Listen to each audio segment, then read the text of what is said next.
মদিনার মুখ থেকে আজানের মনির স্বপ্ন পার উপরে পড়ে যখন হযরত আলী কাররামাল্লাহু ওয়াজহু যখন উঠে পড়ল, গুটি গুটি পায়ে হাঁটতে হাঁটতে হাঁটতে চলে যায় মসজিদে নববীতে। মসজিদে নববীতে গিয়ে দেখছেন একজন নয় দুইজন নয়, বহু মানুষ মসজিদে নববীতে ফজরের আজানের আগে আগে মসজিদে পৌঁছায় গেছেন। হযরত আলী কাররামাল্লাহু ওয়াজহু তিনি মনে মনে ভাবছেন, আমি হয়তো সবারই শেষে পৌঁছাই, আমি সবারই শেষে হয়তো পৌঁছেছি, কিন্তু আমার আগে বহু মানুষ চলে এসেছে। ফার্স্ট কাতারে, সে দ্বিতীয় কাতারে, তৃতীয় কাতার মানুষ লোড হয়ে গেছে।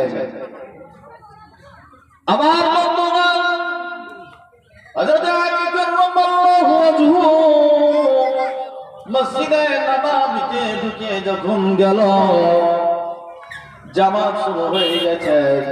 জামাতে যখন নামাজ আদায় করা শেষ হয়ে গেল, জামাতে নামাজ পড়ার পর যে তিন চারটি দোয়া রয়েছে, এই দোয়াগুলো হযরত আলী কাররামাল্লাহু ওয়াজহু পাঠ করলেন।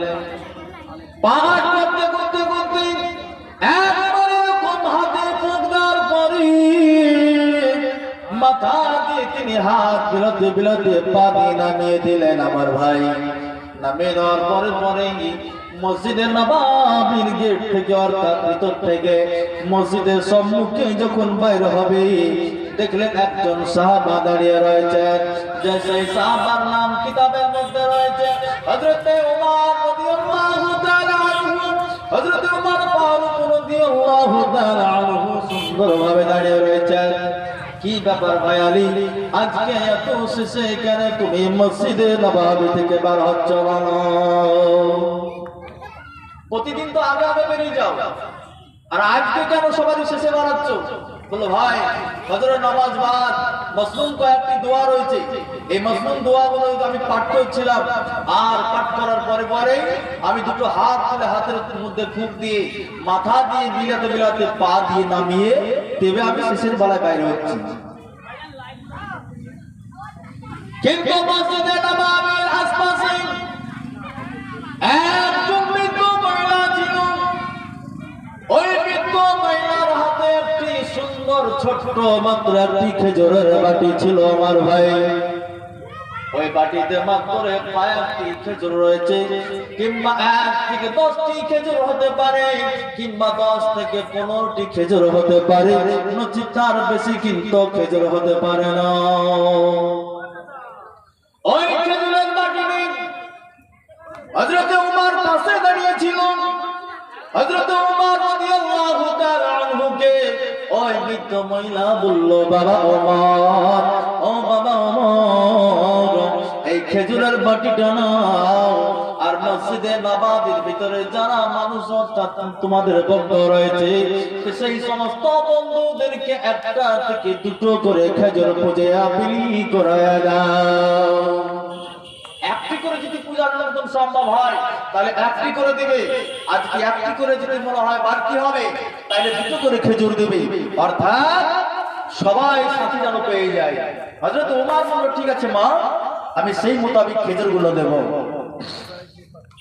একজন প্রথম নিয়ে এলো, নেওয়ার পরে তাকে 2টি খেজুর দেওয়া হলো, আরেকজন নিল 2টো খেজুর দেওয়া হলো।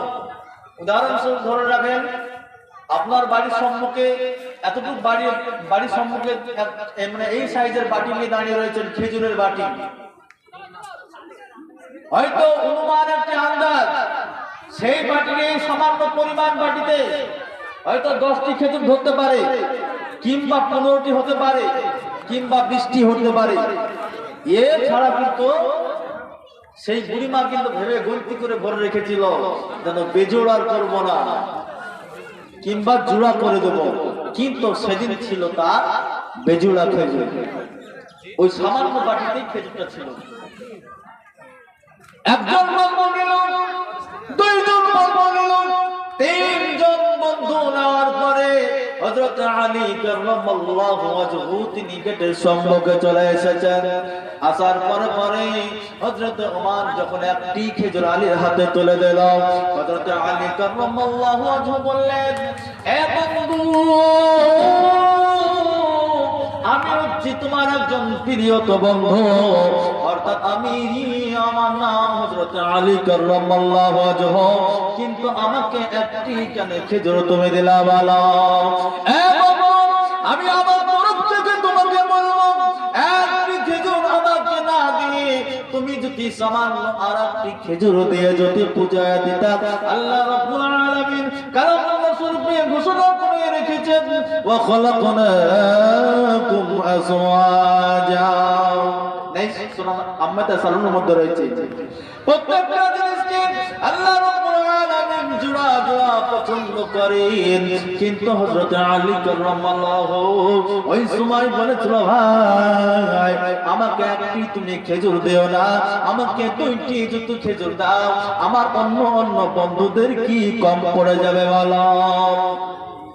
সেই ওমর বলেছিল, এই আলী ভাই, তুমি যখন রাত্রি বেলায় যখন বিছানায় ঘুমিয়েছিলে, আর গভীর রাত্রি বেলায় যখন তুমি স্বপ্ন দেখেছিলে, অর্থাৎ স্বপ্ন কি দেখেছিলে বলো ভাই আলী?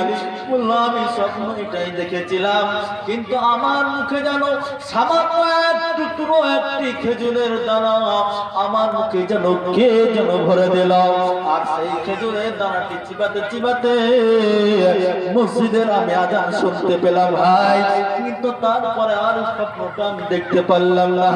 কিন্তু আমার সম্মন হয়, তুমি যদি আমাকে আরেকটি খেজুর দাও কিন্তু কমে হবে না। হযরত ওমর ফারুক বলল, হে ভাই সঙ্গী শুনে নাও, আমি একটি কেন তোমাকে পুরো বাটির খেজুরটাও তোমাকে দিয়ে দিতে পারি।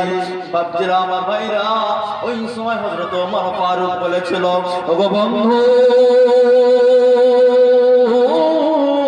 আমি যদি তোমাকে আর একটি খেজুর দিই, কিন্তু অন্য একজন বন্ধুর কমে যাবে কমে যাবে। নচেৎ তুমি শোনাও, তোমাকে স্বপ্নের মাধ্যমে আল্লাহ নবী সাল্লাল্লাহু আলাইহি সাল্লাম তোমাকে একটি খেজুর মুখে দিয়েছিল, দুটো কিন্তু খেজুর দেয় নাই।